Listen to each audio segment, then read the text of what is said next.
Bonjour à tous et à toutes et bienvenue dans cette nouvelle vidéo où je vais vous présenter une chose qui bloque énormément de personnes qui veulent débuter la discipline et qui les empêche concrètement de réellement commencer ou alors qui les font stagner dès le début de leur pratique. Et évidemment, je vais vous donner les clés pour résoudre cette problématique, résoudre ce challenge afin de ne plus stagner et de ne plus s'empêcher de commencer la discipline que vous voulez vraiment commencer. Et pour ça, on se retrouve encore une fois sous ce format un petit peu de présentation. J'aime beaucoup ce format parce que ça permet de rajouter un petit peu des visuels et d'ajouter une nouvelle dynamique de vidéo. Donc, on va parler de cette chose qui t'empêche de commencer la calisthénie. Et attention, ce n'est pas un problème physique. Tu rêves de maîtriser les figures comme le muscle up, le front lever ou même le handstand, voire même d'autres figures, back lever, drapeau, etc. Mais malheureusement, tu ne te sens pas capable de réaliser ces figures. En tant que débutant, tu as du mal à t'identifier aux athlètes de calisthénie car ils sont déjà secs, forts et maîtrisent avec perfection leurs figures. Et oui, on s'est déjà tous retrouvés sur Instagram à scroller et à tomber sur ces magnifiques performances de nos athlètes préférés ou même d'athlètes qu'on ne connaît pas et on s'est dit « Bordel, c'est ça que je veux faire, je veux réaliser moi aussi ces figures, mais… » Ils sont beaucoup trop forts, moi je ne suis pas sec, je ne suis pas fort, je ne maîtrise rien du tout et justement, toi tu as du mal à faire ne serait-ce peut-être qu'une traction ou même une pompe ou alors les enchaîner c'est compliqué et donc tu te convaincs automatiquement que tu ne seras jamais capable de maîtriser ces figures. Pire encore, tu te dis que tu n'es pas assez fort pour commencer la pratique, donc ce rêve de maîtriser ces figures de calisthénie, tu l'enfouis au plus profond de toi pour ne plus jamais y penser et éviter de commencer la calisthénie parce que tu ne t'en sens pas capable. Et là, moi j'arrive et imagine que je te dis que depuis le début, tu as tout faux. Que depuis le début, tu es juste en train de te mentir à toi-même et que tes croyances t'empêchent d'avancer et d'être la personne que tu veux être, à savoir un athlète de calisthénie, un athlète qui performe des figures hyper stylées et qui s'amuse à tenir sur les mains, qui s'amuse à être parallèle au sol sous une barre de traction. Et bien justement, je vais maintenant t'expliquer pourquoi et comment faire pour toi aussi faire ces skills hyper stylés et toi aussi pouvoir débuter concrètement cette discipline sans jamais te descendre et te comparer aux autres. Déjà, la calisthénie, c'est un sport comme les autres. Et oui, c'est un sport comme les autres, c'est-à-dire que pour commencer, ça ne demande pas une aptitude particulière. Il te suffit d'avoir un corps et c'est à peu près tout. T'es même pas obligé d'avoir deux bras, tu peux commencer avec juste un seul bras, tu peux commencer même si t'as pas de jambes, il y a des athlètes qui n'ont pas de jambes ou qui ont un handicap particulier, il te faut juste un corps et tu peux commencer la pratique de la calisthénie. Ça ne te demande pas de maîtriser des mouvements, ça ne te demande pas d'avoir une intelligence ou un QI supérieur à la moyenne, ça te demande juste un corps. Comme la plupart des sports. Quand tu commences le foot, t'es pas forcément à l'aise avec le fait de tirer dans le ballon, de faire des coups francs. On te demande pas d'avoir déjà une carrière en or. Non, on te demande zéro expérience. Justement, que tu partes de zéro, que tu sois avancé ou même que tu proviennes d'un autre sport, tu peux commencer la pratique. Tu n'auras juste pas le même point de départ. Et oui, quelqu'un qui a déjà fait 10 ans de musculation n'aura pas le même point de départ que la personne qui n'a jamais fait de sport de sa vie, qui est en surpoids et qui va commencer la calisthénie. Les bases ne seront pas les mêmes, mais les deux personnes peuvent commencer la pratique. Ensuite, ce sport, ça demande juste un corps, mais pas un physique idéal pour commencer. En regardant sur les réseaux, c'est sûr qu'on pourrait croire que pour pratiquer la calisthénie, il faut absolument être musclé, sec, il faut être petit, parce que tous les athlètes que l'on voit sur les réseaux, la plupart, 99% de ces athlètes sont petits, secs, musclés, forts et maîtrisent leur corps à la perfection. Et oui, mais croire qu'il faut ce physique pour commencer, et j'insiste sur commencer, c'est une erreur.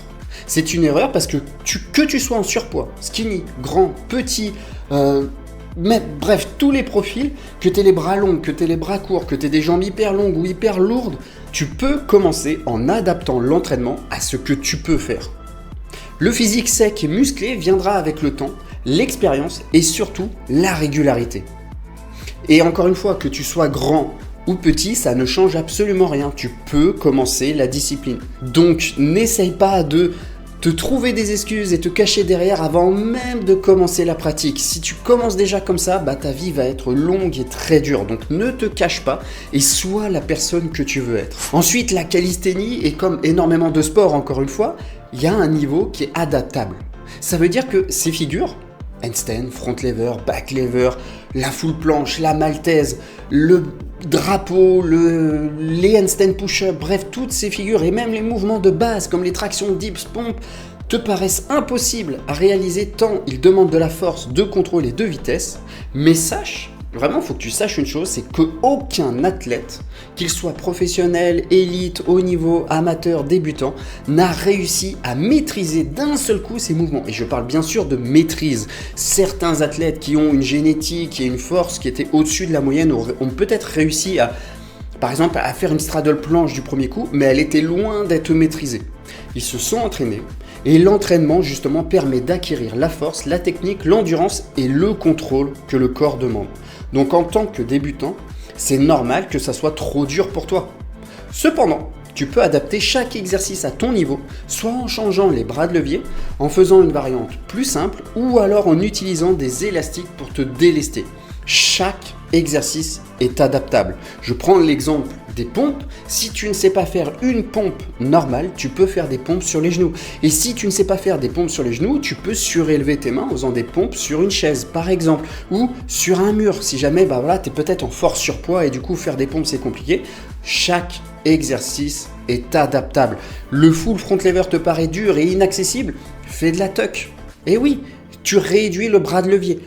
Tous les exercices, je le répète, sont adaptables. Et comme je le dis, tu peux même utiliser des élastiques pour te délester afin d'être moins lourd sur l'exercice et pouvoir quand même faire cet exercice. Donc au final, c'est pas ton rêve qui est trop grand, c'est ton point de départ qui est mal défini. Toi, ce que tu veux, c'est ressembler directement à ces athlètes, c'est faire ce que ces athlètes font alors que tu n'as même pas commencé la pratique. Donc si aujourd'hui tu regardes des figures et que tu te dis qu'elles sont hors de portée, ce n'est pas parce qu'elles le sont réellement, c'est simplement parce que tu regardes le sommet sans voir même le chemin qui y mène. Tu n'as pas enterré ce rêve sous prétexte que tu ne sais pas comment y arriver. Ne pas savoir par où commencer ne veut pas dire que tu n'es pas capable. Ça veut juste dire que personne ne t'a encore montré les premières étapes. Et c'est justement ce que je vais faire avec cette chaîne YouTube, c'est que je vais vous montrer comment concrètement commencer la discipline. Et ça commence avec cette vidéo et même toutes les précédentes vidéos. Je casse toutes vos croyances et je vais sortir prochainement des vidéos pratiques sur réellement commencer la calisthénie. Parce qu'en calisthénie, la différence entre quelqu'un qui progresse et quelqu'un qui abandonne, c'est pas une question de talent ou de génétique. C'est surtout une question de méthode, de progression et surtout de mindset. Donc chaque figure que tu admires est le résultat de centaines, parfois de milliers de séances adaptées au niveau de la personne à ce moment-là. Aucun athlète n'est devenu fort parce qu'il l'était déjà. Ils sont devenus forts parce qu'ils ont commencé avec ce qu'ils pouvaient faire. Même si c'était peu, même si c'était imparfait. Certains athlètes étaient peut-être en surpoids, ils n'arrivaient peut-être même pas à faire des tractions, et maintenant ils performent des combos, gagnent des compétitions, mais ils ont tous commencé quelque part. Le vrai piège, ce n'est pas de commencer faible, le vrai piège c'est d'attendre de se sentir assez prêt, assez fort, assez légitime, alors que ce moment au final il ne viendra jamais, parce que tu ne seras jamais prêt, jamais fort, jamais légitime si tu ne commences pas. Et la seule vraie erreur serait donc de ne jamais commencer, par peur de ne pas être à la hauteur aujourd'hui. Car en réalité, la calisthénie ne demande pas que tu sois prêt, elle te rend prêt, avec le temps, la régularité et un point de départ bien défini. Et là, en faisant cette vidéo, je parle un peu à mon moi du passé parce que moi aussi j'avais peur de commencer la calisthénie parce que je m'en sentais pas capable. Dites-vous que j'ai voulu commencer la calisthénie en 2016-2017 et c'est que bien plus tard que j'ai commencé, c'était après le Covid que j'ai commencé la calisthénie. Dites-vous, j'ai perdu 4-5 ans juste parce que j'avais cette croyance de « ce n'est pas fait pour moi, je ne suis pas assez fort » alors que je maîtrisais déjà des tractions, je maîtrisais déjà des dips, je maîtrisais les pompes parce que je faisais de la musculation, mais je voyais la calisthénie comme quelque chose de trop grand pour moi. Donc pour conclure cette courte vidéo, la calisthénie c'est un sport comme les autres. Ça ne demande pas de physique idéale, ni un niveau préalable, ni une aptitude particulière, elle demande simplement un point de départ. Que tu partes de zéro, que tu aies du mal à faire une traction ou même une pompe, ce n'est pas un problème. C'est juste là que toi, tu commences.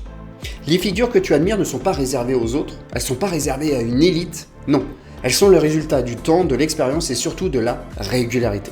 Et cette régularité ne peut exister que si tu acceptes de te commencer tel que tu es aujourd'hui. Chaque exercice est adaptable, chaque niveau est légitime et le physique sec et musclé viendra avec le temps, pas avant.